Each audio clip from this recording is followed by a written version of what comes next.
दोस्तों, क्या आपको ये फैक्ट मालूम है कि अगर एक पेपर को सिर्फ 42 बार फोल्ड कर दिया जाए तो वो इतना बड़ा हो जाएगा कि वो अर्थ से मून तक के डिस्टेंस को इजीली कवर कर लेगा। And yes, this is a fact. Even अगर उसी पेपर को टोटल 94 बार फोल्ड कर दिया जाए तो ये पूरे यूनिवर्स जितना बड़ा हो जाएगा। दोस्तों, है ना ये गजब का फैक्ट। लेकिन दोस्तों, ना तो एक पेपर को 7 बार से ज्यादा फोल्ड कर पाना पॉसिबल है और ना ही हम इस चैनल पे फैक्ट सुनाते हैं। देन मैं आपको ये सब क्यों बता रहा हूँ? तो दोस्तों, मैं ये सब आपको इसलिए बता रहा हूँ क्योंकि मैं इस फैक्ट के थ्रू आपको कंपाउंडिंग की पावर का एक नमूना दिखाना चाहता था। जी हाँ, पेपर का सिर्फ 42 बार फोल्ड होकर मून तक पहुंच जाने का रीजन कंपाउंडिंग ही है। और कैसे, आइए समझते हैं। जब हम एक पेपर को एक बार फोल्ड करते हैं तो पेपर की 2 लेयर्स बन जाती हैं। जब 2 बार फोल्ड करते हैं तो उसकी 4 लेयर्स बन जाती हैं। एंड जब 3 बार फोल्ड करते हैं तो उसकी 8 लेयर्स बन जाती हैं। And so on. यानी कि पेपर हर बार फोल्ड होने पे पहले से 2 गुना हो जाता है। मींस कि यहाँ कंपाउंडिंग 100% के रेट ऑफ रिटर्न से ग्रो हो रही है। एंड यही रीजन है कि बस 0.1 mm पतला पेपर भी 42 बार फोल्ड करने पे चांद तक पहुंचने का पोटेंशियल रखता है। सो यू कैन इमेजिन दोस्तों कि कंपाउंडिंग कितनी पावरफुल थिंग है। लेकिन दुख की बात यह है कि most of the people compounding को सही से समझ नहीं पाते। शायद उनको कभी किसी ने सिंपल वे में एक्सप्लेन नहीं किया हो और इसीलिए शायद इस पावरफुल चीज का बेनिफिट कभी लोग अपने लिए ले ही नहीं पाते। बट इन दिस वीडियो में आपको एकदम सिंपल तरीके से कंपाउंडिंग के बारे में समझाऊंगा विद इजी एग्जांपल्स, जिससे आप कंपाउंडिंग को अपने बेनिफिट के लिए यूज कर पाओगे और होपफुली एक वेल्दी लाइफस्टाइल अचीव कर पाओगे। सो विदाउट फर्दर अडू बढ़ते हैं सीधा टॉपिक की तरफ और सबसे पहले सिंपल इंटरेस्ट और कंपाउंड इंटरेस्ट को समझते हैं। एंड एज ऑलवेज ये सब हम सिंपल एग्जांपल्स और स्टोरीज के थ्रू समझेंगे सो दैट आपको कंसेप्ट्स इजीली समझ में आए। तो दोस्तों, मान लो कि 2 रेलवे ट्रैक्स बिछाने वाली कंपनीज हैं, कंपनी ए और कंपनी बी। तो इन दोनों कंपनीज का टारगेट है पूरी अर्थ के सर्कमफेरेंस में ट्रैक बिछाने का, यानी कि अर्थ के पूरे घेरे में उनका रेलवे ट्रैक बिछाने का टारगेट है। और अर्थ का सर्कमफेरेंस है 40,000 किलोमीटर अप्रोक्सीमेटली।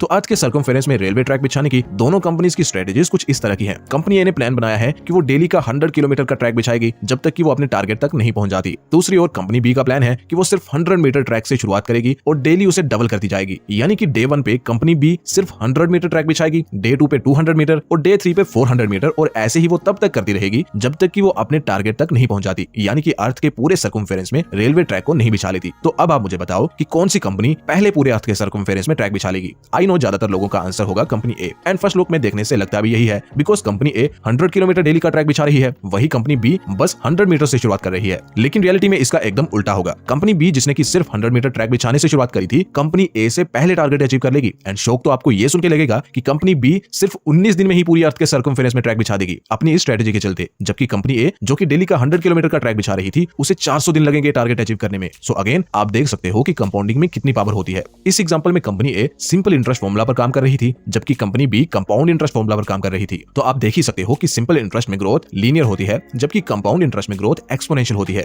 होप इस एग्जांपल से आपको सिंपल इंटरेस्ट और कंपाउंड इंटरेस्ट के डिफरेंस को समझना इजी हुआ होगा। अब दोस्तों, इसी एग्जांपल में एक और बहुत इंपॉर्टेंट समझने वाली बात है। आपको ये तो मालूम पड़ गया कि कंपनी बी 100 मीटर ट्रैक बिछाने से शुरुआत करके और डेली उसे डबल करके 19 दिन में पूरे अर्थ के सर्कमफेरेंस में ट्रैक बिछा लेगी। लेकिन अगर मैं आपसे पूछूं कि 10 दिन में वो कितना ट्रैक बिछाएगी, तो आपका क्या रिप्लाई होगा? आई नो ज्यादातर लोगों का आंसर यही होगा कि 19 दिन में पूरा ट्रैक बिछाया उस कंपनी ने, तो 10 दिन में लगभग आधे से थोड़ा ज्यादा ट्रैक तो कंपनी बिछा ही लेगी। लेकिन नहीं दोस्तों, 10 दिन में सिर्फ कंपनी 102 किलोमीटर का ही ट्रैक बिछा पाएगी। और दोस्तों, यही पे ज्यादातर लोग कंपाउंडिंग को समझने में सबसे बड़ी मिस्टेक करते हैं। लोग एक्सपेक्ट करने लगते हैं कि उनको कुछ सालों में ही कंपाउंडिंग से बहुत तगड़े वाले रिटर्न्स मिलने लगेंगे, जबकि कंपाउंडिंग का रियल मैजिक बढ़ते हुए समय के साथ ही पता चलता है। जैसे जैसे आप आगे बढ़ते जाते हो, वैसे वैसे कंपाउंडिंग अपना मैजिक शो करती जाती है। फॉर एग्जांपल, एक लड़का था राहुल, जो कि कंपाउंडिंग की पावर को अर्ली एज में ही समझ गया था। कंपाउंडिंग राहुल को इतना फैसिनेट करती थी कि राहुल ने ठान लिया कि वो इन्वेस्टिंग शुरू कर देगा। इसी सोच के साथ राहुल मंथली 10,000 रुपीज सेव करना शुरू करता है और कुछ अच्छे शेयर्स का एक पोर्टफोलियो बना लेता है एंड उनमें इन्वेस्ट करना शुरू कर देता है मंथली। वहीं उसके बाकी दोस्त सब अपनी इनकम को फिजूल खर्चे करने में उड़ाते थे और उसका भी मजाक उड़ाते थे कि 10,000 सेव करके कौन सा तो वॉरेन बफे बन जाएगा। लेकिन राहुल किसी की नहीं सुनता और अपनी स्ट्रेटेजी को कैरी फॉरवर्ड करता है। 15 साल बीत जाते हैं और राहुल जैसे तैसे करके 1 करोड़ रुपए बना लेता है, बिकॉज उसे अपने पोर्टफोलियो से 20% के CAGR रिटर्न्स मिल रहे होते हैं। लेकिन अब कितने लोग इस बात पे ट्रस्ट करेंगे कि अगले सिर्फ 5 साल में ही राहुल के पास 3 करोड़ रुपए होंगे और उसके अगले 5 साल बाद 8 करोड़ रुपए होंगे और इतना ही नहीं, उसके 5 साल बाद राहुल के पास पूरे 23 करोड़ रुपए होंगे। यानी कि पहले 15 साल में राहुल की नेटवर्थ सिर्फ 1 करोड़ रुपए की होगी, लेकिन उसके अगले 15 साल में सीधा 23 करोड़ रुपए हो जाएगी और ऐसे ही हमेशा उसकी नेटवर्थ साल दर साल करोड़ ऑफ रुपीज से ग्रो करती रहेगी। So this is how compounding works. आप इस टेबल में देख सकते हो कि राहुल की नेटवर्थ कैसे इंक्रीज हुई है। सो दोस्तों, इस एग्जांपल से आपको अब तक ये तो बात क्लियर हो गई होगी कि कंपाउंडिंग में टाइम इंटरवल कितना बड़ा रोल प्ले करता है। लेकिन एक और फैक्टर है जो इक्वली कंपाउंडिंग में रोल प्ले करता है, and that is rate of return. ये रेट ऑफ रिटर्न थोड़ा सा भी कम या ज्यादा होने पे बहुत बड़ा इंपैक्ट क्रिएट कर सकता है। जैसे कि अगर राहुल की इन्वेस्टमेंट सिर्फ 1% कम यानी 20 की बजाय 19% के रेट ऑफ रिटर्न से ग्रो करती, तो उसकी नेटवर्थ 23 करोड़ की नहीं बल्कि 18 करोड़ की होती, यानी कि सीधा 5 करोड़ कम होती। और ऐसे ही अगर 1% ज्यादा रेट ऑफ रिटर्न से उसकी नेटवर्थ ग्रो करती, तो उसकी टोटल नेटवर्थ 29 करोड़ की होती। So you can clearly see the difference. लेकिन स्टिल एक कंफ्यूजन अमूमन एक रिटेल इन्वेस्टर के मन में रहती है कि कंपाउंडिंग की पावर को तो हम समझ गए हैं, लेकिन रियलिटी में ये होता कैसे है, यानी कि इसकी प्रोसेस कैसे होती है, ये भी तो समझाओ। तो आओ मैं इसे एक सिंपल एग्जांपल से समझाता हूं। मान लो दोस्तों कि एक म्यूचुअल फंड है जिसकी NAV है 100 रुपए की और ये एक साल में बढ़कर 120 रुपए की हो जाती है, यानी कि 20 रुपए से ग्रो होती है। तो अब आप मुझे बताओ कि नेक्स्ट ईयर भी अगर ये 20% से ग्रो होगी तो इसकी एनएवी कितने रुपीस की होगी। अमूमन लोग इसे इस तरीके से कैलकुलेट करेंगे कि 120 में 20 रुपए और ऐड कर देंगे और 140 की एनएवी बता देंगे, क्योंकि हमें सिंपल इंटरेस्ट के हिसाब से चीजों को कैलकुलेट करने की आदत होती है। लेकिन कंपाउंड इंटरेस्ट के केस में चीजें एकदम बदल जाती हैं, इसीलिए एनएवी 140 नहीं बल्कि 144 रुपए की आएगी, जो कि 120 के 20% के हिसाब से कैलकुलेट करने पे आएगी। एंड आगे भी सेम प्रोसेस फॉलो होगी। होप दोस्तों आप अभी तक चीजों को इजीली समझ रहे हो। अब एक और क्वेश्चन जो हमेशा इन्वेस्टर्स के मन में अराइज होता है जब कंपाउंडिंग की बात चलती है, तो कि हम कितने रेट ऑफ रिटर्न से अपनी इन्वेस्टमेंट को कंपाउंड कर सकते हैं, या फिर कितने रिटर्न हमें एक्सपेक्ट करने चाहिए अपनी इन्वेस्टमेंट से। तो दोस्तों अगर आप स्टॉक मार्केट इन्वेस्टमेंट की बात करते हो तो इसका कोई क्लियर आंसर नहीं हो सकता कि आपको एक्जैक्टली कितने रिटर्न्स मिलेंगे, बिकॉज ये डिपेंड करेगा कि आप किस तरह की शेयर्स बाय कर रहे हो या फिर कौन से म्यूचुअल फंड में इन्वेस्ट कर रहे हो। लेकिन स्टिल एक एस्टीमेट जरूर लगाया जा सकता है, और एस्टीमेट लगाने का एक सीधा सा तरीका ये है कि हम इन्वेस्टर्स जो कि ऑलरेडी सक्सेसफुल हैं उनके रिटर्न्स पे एक नजर डालें, जिसके लिए सबसे पहले तो हमें ये देखना होगा कि स्टॉक मार्केट में लोग किस तरह से काम करते हैं। स्टॉक मार्केट में अमूमन 3 तरीके से लोग काम करते हैं। नंबर 1 म्यूचुअल फंड्स या इंडेक्स फंड्स में इन्वेस्ट करके,